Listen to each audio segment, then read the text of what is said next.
अब शुरू शुरू में रिलेशन में आप लड़की के आसपास जो है ना गोल गोल घूमते हो, और इतना ज़्यादा गोल गोल घूमते हो, naturally you are in love, तो आपको अच्छा लग रहा होता है। लेकिन उस चक्कर में आप अपने माँ बाप को काट देते हो, अपनी पढ़ाई को काट देते हो, अपने करियर को काट देते हो, अपने फ्रेंड्स को काट देते हो, सब चीज़ों को काट देते हो, बिल्कुल उस लड़की के आसपास घूमते रहते हो। मतलब उसको अपना लोकस बना लेते हो, सेंटर बना लेते हो लाइफ में। ठीक है, चलता रहता है चलता रहता है। अब इमेजिन करो कि जब लड़की आपकी लाइफ से जाती है, तो जब लड़की आपकी लाइफ से जाती है तो उस वक्त क्या होता है? उस वक्त फिर वही कहानी होती है, ना आप काम कर सकते हो, अकेले रहना शुरू कर देते हो, किसी से बात नहीं कर सकते हो, मेंटली बहुत डिस्टर्ब हो जाते हो, उसी लड़की को ताड़ते हो, फिर भी उसी को स्टॉक करोगे, उसी के बारे में सोचोगे, उसी के बारे में इंफॉर्मेशन गेन करोगे। कई लोग तो जासूस भी लगा देते हैं कि ये पता नहीं किसके साथ चल रही है, क्या चक्कर है। तो दोनों सिचुएशंस में आप देखो, जब आप किसी female, if when you fall in love with the female and when then that female moves out of your life, दोनों केसेस में आप दुनिया की सारी चीजों को दरकिनार कर देते हो और नुकसान आप ही का होता है। अब इस चीज को एक डिफरेंट एंगल से समझने की कोशिश करो।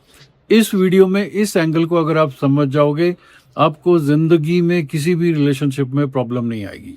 अब आप ये मान लो, नेचर नेचर में क्या होता है? पहाड़ होते हैं, पर्वत, पानी होता है, जमीन होती है, आसमान होता है, हवा होती है।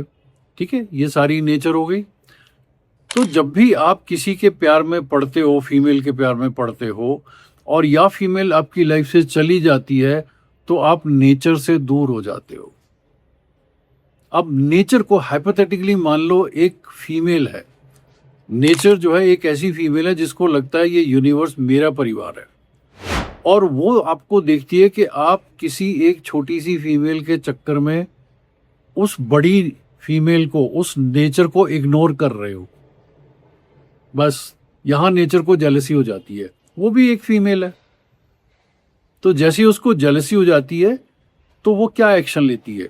अगर तो मान लो आप अपने रिलेशनशिप में जिस फीमेल के साथ हो उसके साथ आप घूम रहे हो, और बड़ी फीमेल यानी नेचर में भी विचरण करते हो, कभी पहाड़ों में घूमने चले जाते हो, कभी नदी के पास चले जाते हो, कभी वॉकिंग करते हो, कभी एक्सरसाइज करते हो, डीप ब्रीदिंग करते हो, आउट ऑफ ब्रेथ जाते हो, मतलब नेचर को भी इन्वॉल्व करके रखते हो और अपनी फीमेल फ्रेंड के भी मजे लेते हो, तो जिंदगी बहुत सही चलेगी, कोई प्रॉब्लम आपको नहीं आने वाली है।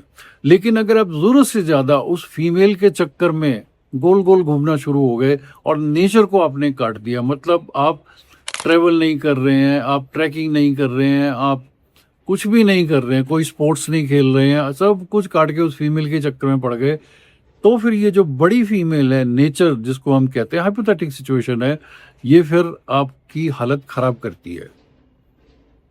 जब तक आप उस फीमेल के आसपास घूम रहे थे और नेचर में भी थे, ट्रेवल करते थे, सारी हरकतें करते थे, आपका रिलेशनशिप ठीक चलेगा, नेचर भी खुश, वो लड़की भी खुश। ओके, अब आप जरूरत से ज्यादा उस फीमेल के चक्कर में पड़ गए जिसको आप प्यार करते हो, जिसके साथ रिलेशनशिप में हो, तो बड़ी वाली फीमेल नाराज हो गई। बड़ी वाली फीमेल मतलब नेचर नाराज होगी, तो वो क्या करेगी? संबंध विच्छेद करवा देगी, वो तुमको वहां से हटा करके दूर कर देगी। अब आप जब दोनों में दूरी हो जाती है, वो फीमेल जो है जिसके साथ आप रिलेशनशिप में, वो आपकी लाइफ से चली जाती है, तो फिर आपका काम बिगड़ता है, आपकी सेहत खराब होती है, मेंटल हेल्थ खराब होती है, जिंदगी आपको अच्छी नहीं लगती है, बहुत अनकंफर्टेबल आप हो जाते हो, काम में मन नहीं करता है, रात को नींद नहीं आती है, बहुत टेढ़ा मेढ़ा लगता है, यार वो कहाँ पर होगी, क्या कर रही हो। इस सिग्नल को समझो, ये सिग्नल ये है कि बड़ी वाली फीमेल कह रही है मेरे पास आ जाओ। मतलब आप पहाड़ों में जाना शुरू कर दो, ट्रैकिंग शुरू कर दो, ट्रैवलिंग शुरू कर दो, पानी के पास बैठना शुरू कर दो, आउट ऑफ ब्रेथ जाना शुरू कर दो, रनिंग शुरू कर दो। जो बड़ी वाली फीमेल है, बड़ी वाली नेचर है, इसके साथ बिल्कुल इन्वॉल्व हो जाओ। जब आप बड़ी वाली फीमेल के साथ में इन्वॉल्व हो जाओगे, आप बहुत जल्दी रिकवर भी करोगे और बहुत अच्छे से अपने आप को स्ट्रांग कर लोगे। बस यही है जिंदगी और कुछ नहीं है। इसीलिए मैं कहता हूं चलायमान रहो, कीप मूविंग, किसी भी चीज को नजरअंदाज मत करो। When you love a female, take care of the bigger female in the universe, nature. Nature को कभी मत छोड़ो। कभी भी लाइफ में किसी भी किस्म की प्रॉब्लम होती है तो यू विल फाइंड के आपने नेचर को डिन्यूट कर दिया, नेचर से आप दूर चले गए हो।